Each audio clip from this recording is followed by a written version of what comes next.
Two-thirds. At the batteries, flies you bear.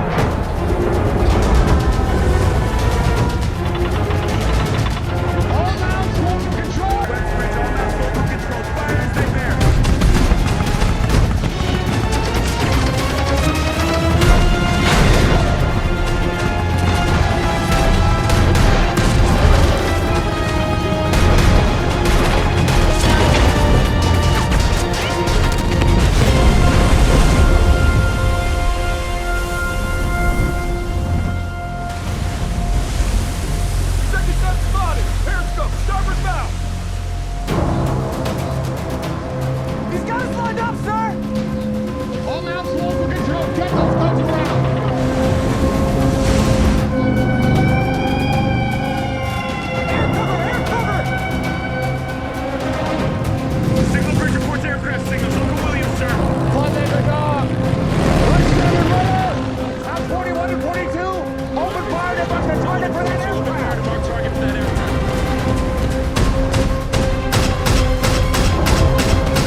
Despite the fact that it was the longest military campaign of World War II, the Battle of Atlantic, a 6-year fight for control of the eponymous ocean, is often overshadowed by other clashes in the European and Pacific theatres. Although it was not the most glamorous of campaigns, put simply, the Battle of the Atlantic is a cold, grey, monotonous and miserable place to be. Set in the winter of 1942, Greyhound, a nod to the nickname of the USS Keeling, a destroyer under Krause's command. As a newly promoted officer, tasked with leading his first transatlantic convoy through a swathe of water known as the Black Pit, Krause must protect his fleet from the Nazi U-boats over a 5-day period without air cover.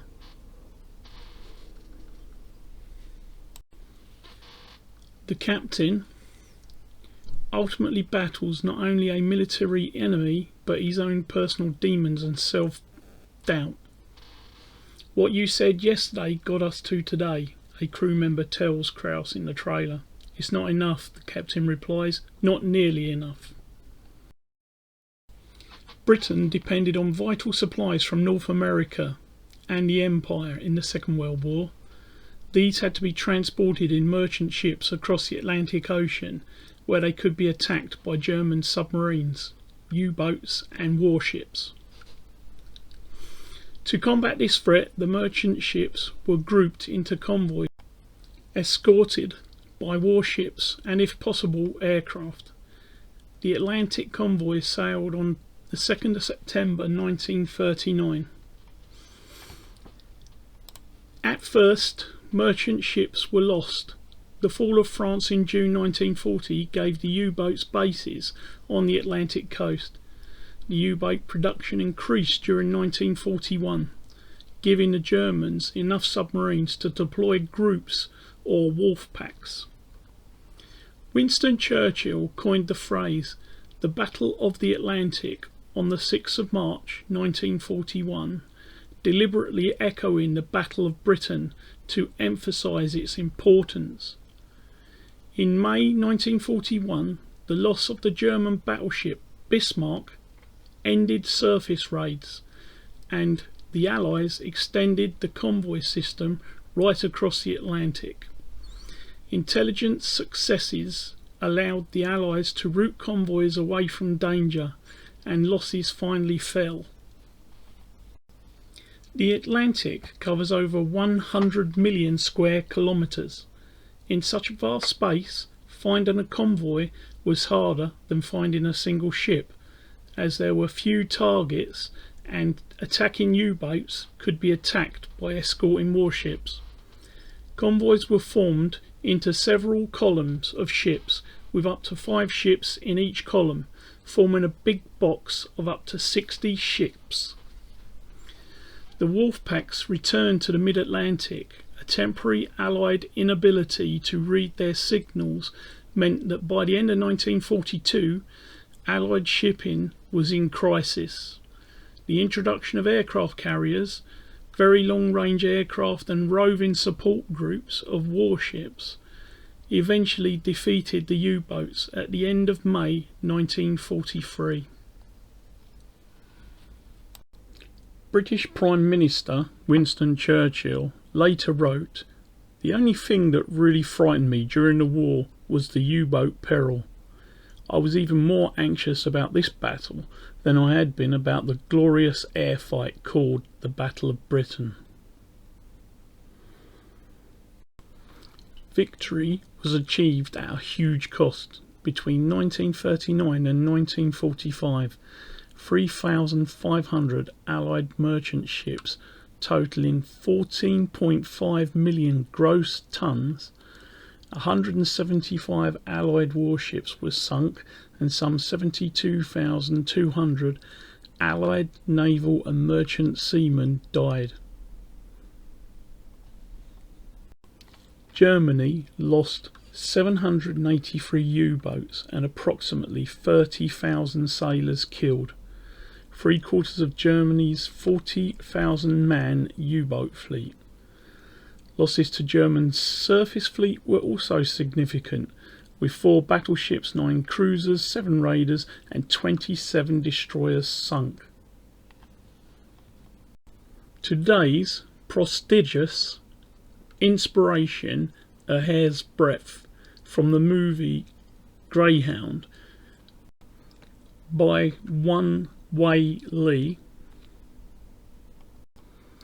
is a masterpiece in the way of portraying part of the Battle of the Atlantic.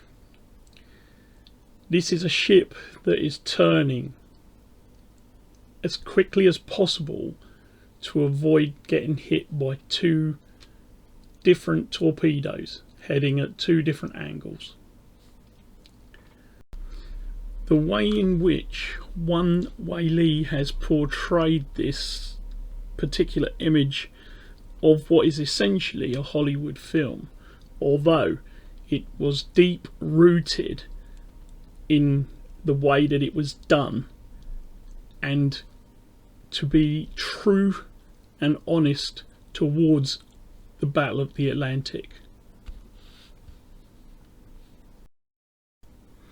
I cannot recall how many times I have gone through Wei Li's pictures of this built diorama and still find something else that captures my eye. It really is just pure fantastic modelling. And if I go back to my particular thing, which is dioramas, and especially sea dioramas, this is a masterpiece and an actual piece of history.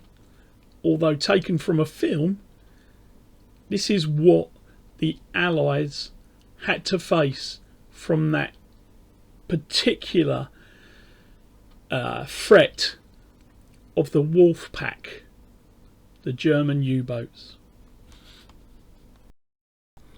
Wei Li has a methodic and meticulous way of producing things, and each time I see some of his new work, I'm thinking, how did he do that? And this one gives you that perspective of an underwater element by having a mirrored image of the hull of the ship, and you can see the way that the torpedo comes in, glances off the side of the ship and goes completely the opposite direction. Now please take your time have a really good look through the images on this short film, and yeah, be as amazed as I was when I first saw this particular diorama. I will play some music, less chat, and let you enjoy this amazing creation.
really hope that you've enjoyed this diorama today from One Way Lee of the Greyhound from the movie.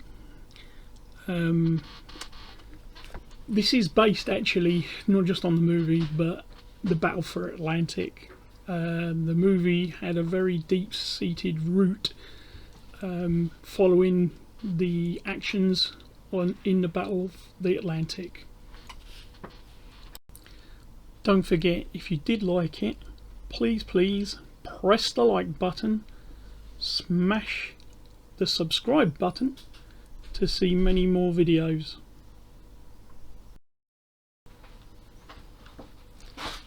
I am AD Roberts from In War and Peace, home of the inspirations.